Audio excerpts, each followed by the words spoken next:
Eve Chemistry Class, Fatima Convent High School. Myself, Dipali.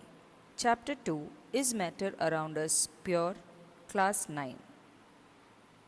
Mixture. We know that mixture is the impure form of a substance. That is, it has one or more components mixed together.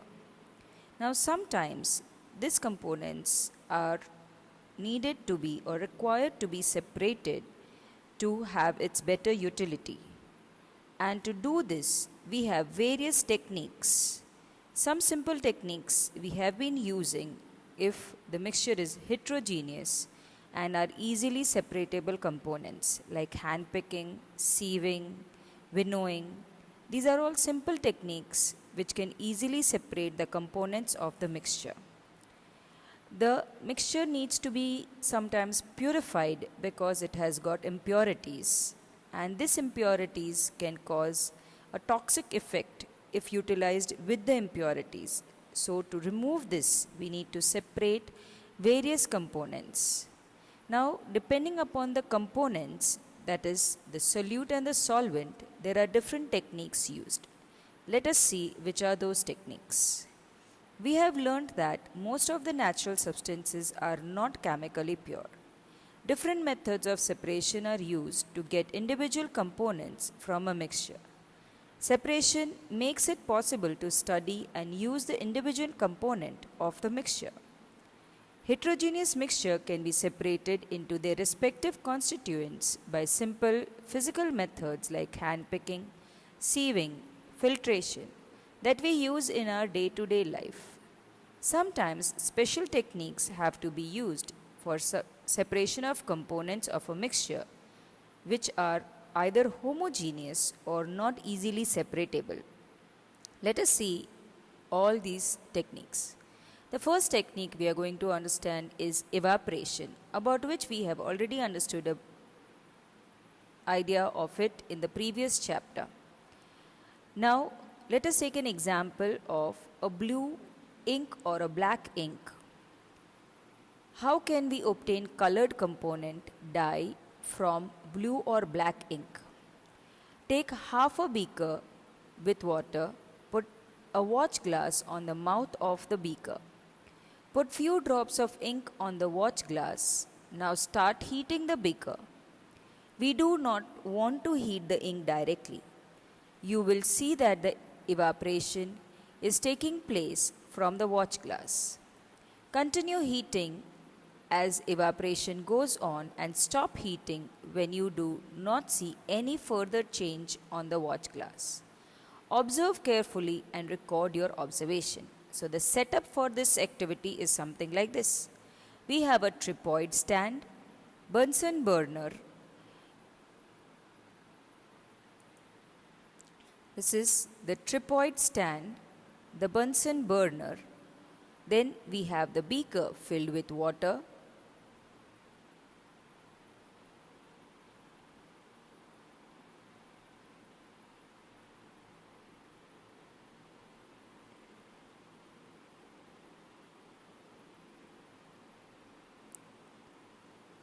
Watch glass and ink in the watch glass, and we can see the vapor coming out from the watch glass. Now you can observe that when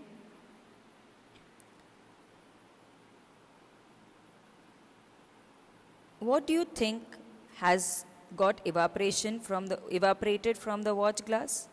Is there a residue on the watch glass?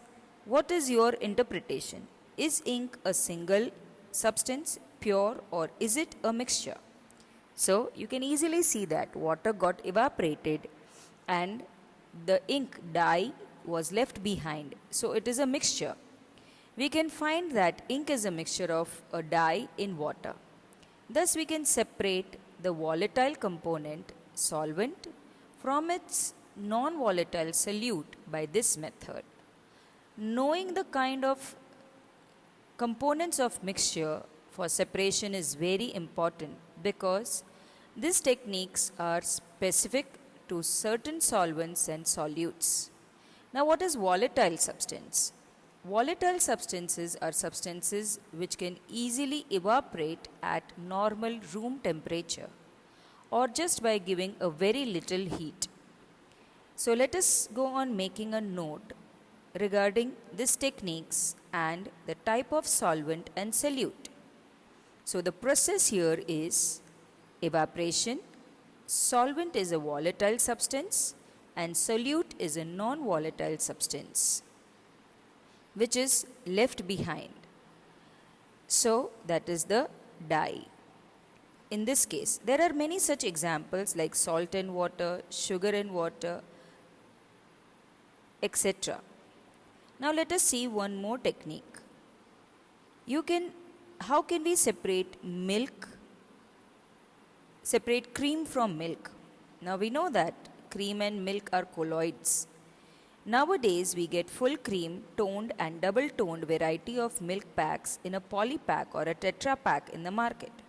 This variety of milk contains different amount of fats. To remove this fat, we need to have a process called centrifugation. Take some full cream milk in a test tube, centrifuge it by using a centrifugating machine for 2 minutes. If a centrifugating machine is not available in the school, you can do this activity at home by using a milk churner used in the kitchen, which is easily available. If you have a milk dairy nearby, visit it and ask how they separate cream from milk and how they make cheese paneer from milk. We had already understood this example of cheese and paneer when we understood the colloids. What do you observe on churning milk? Explain how the separation of cream from milk takes place. Sometimes the solid particles in liquid are very small and pass through the filter paper. For such particles, the filtration technique cannot be used for separating. Such mixtures are separated by centrifugation. So the process is centrifugation. The principle is that the denser particles are forced at the bottom and the lighter particles stay on the top of the when spun rapidly. So this is how the centrifugation process works. So you can say centrifugation.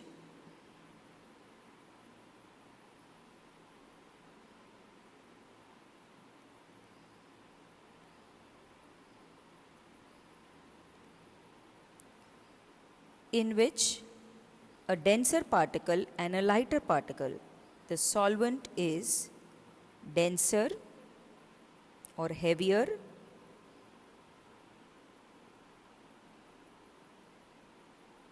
and lighter particles.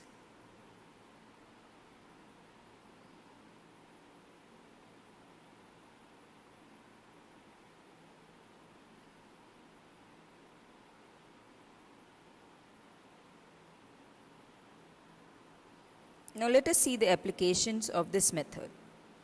Used in a diagnostic laboratory for blood and urine test, used in dairy and for home to separate butter from cream, used in washing machine to squeeze out water from the wet clothes. So can you see now how simple this process is there around us? Let us go to the third one. How can we separate a mixture of two immiscible liquids? Now the word immiscible. What is the meaning of immiscible liquids? When two liquids cannot mix with each other, for example, oil and water, oil and kerosene and water, these are all examples of immiscible liquids. So how to separate them? Now let us start to separate kerosene oil from water using a separating funnel. The apparatus shown here in the figure is called as the separating funnel, which is having a hook to hang it on the stand, the glass section, and you have a cork or a stop cock at the end which helps to stop and control the flow of liquid when filled in the funnel. Now, separating funnel, pour the mixture of kerosene, oil and water in the separating funnel. Let it stand undisturbed for some time so that the separate layer of oil and water are formed. Open the stopcock of the separating funnel and pour out the lower layer of the water carefully. We know that oil and kerosene are lighter than water, so they will remain on the upper layer and water will be in the lower layer. Close the cork of the separating funnel as the oil reaches the stopcock. This is how we separate two immiscible liquids.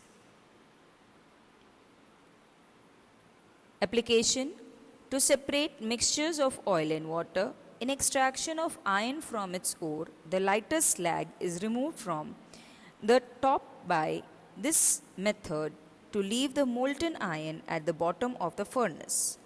The principle in that immiscible liquids separate out in layers depends on their density. So here we are having two particles, that is by separating funnel.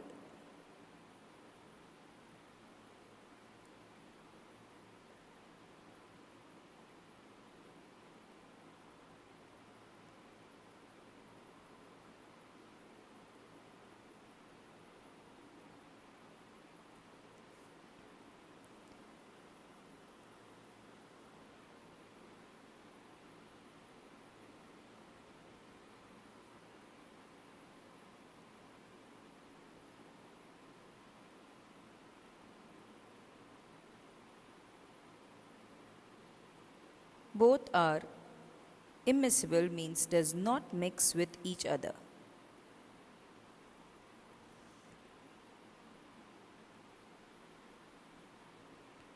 Now, this could be lighter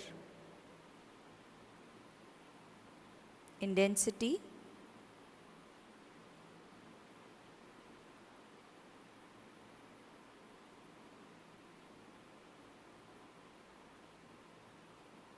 and heavier in density.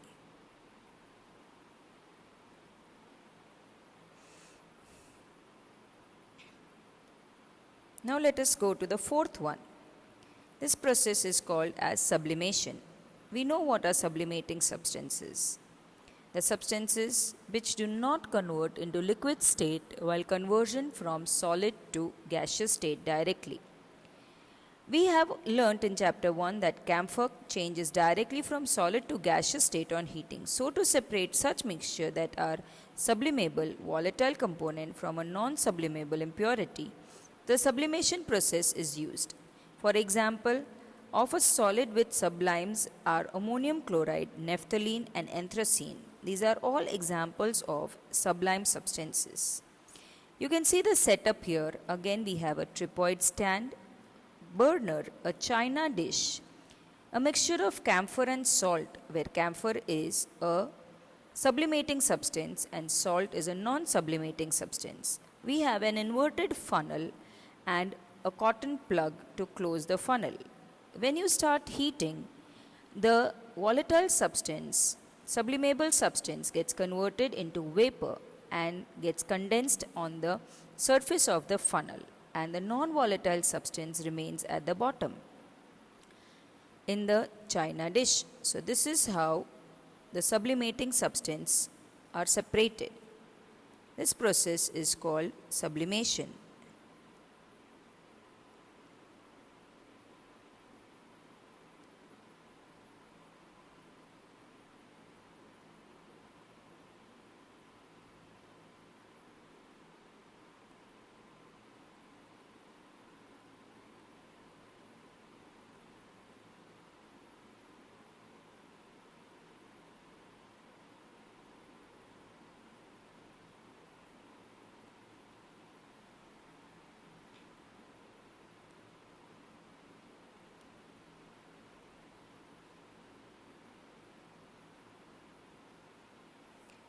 Let us go to the next technique, which is very famous and used nowadays extensively.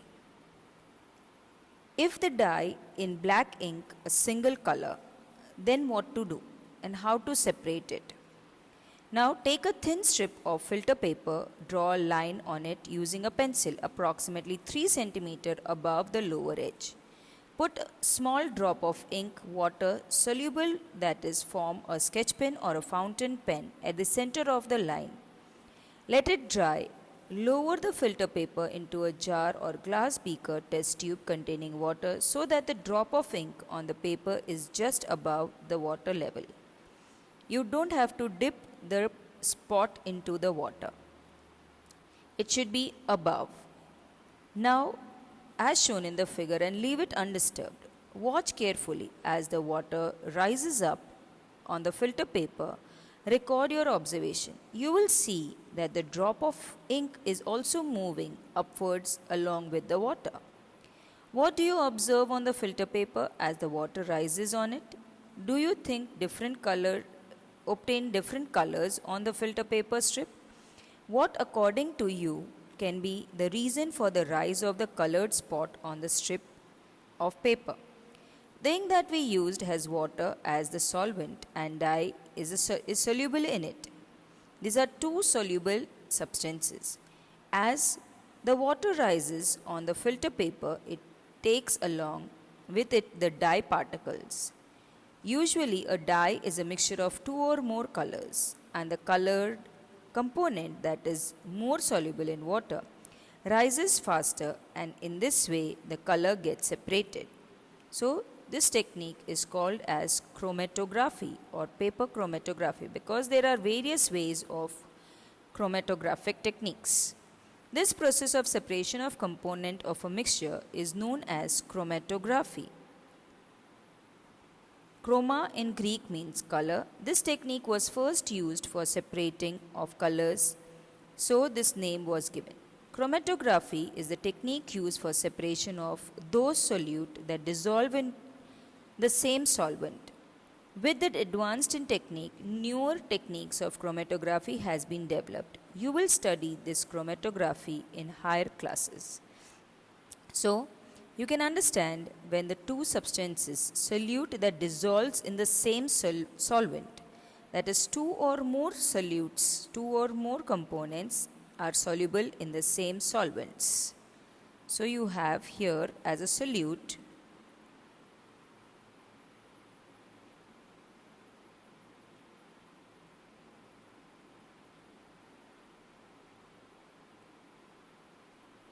for chromatographic technique, you have solvent as water or any liquid, and here you have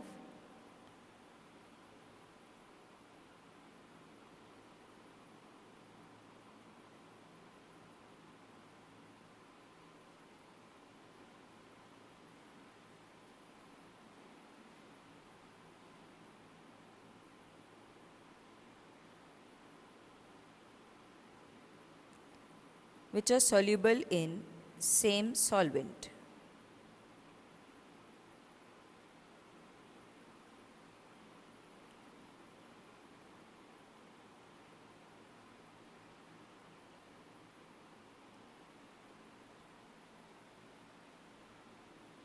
So now we can summarize evaporation, centrifugation, separating funnel, sublimation.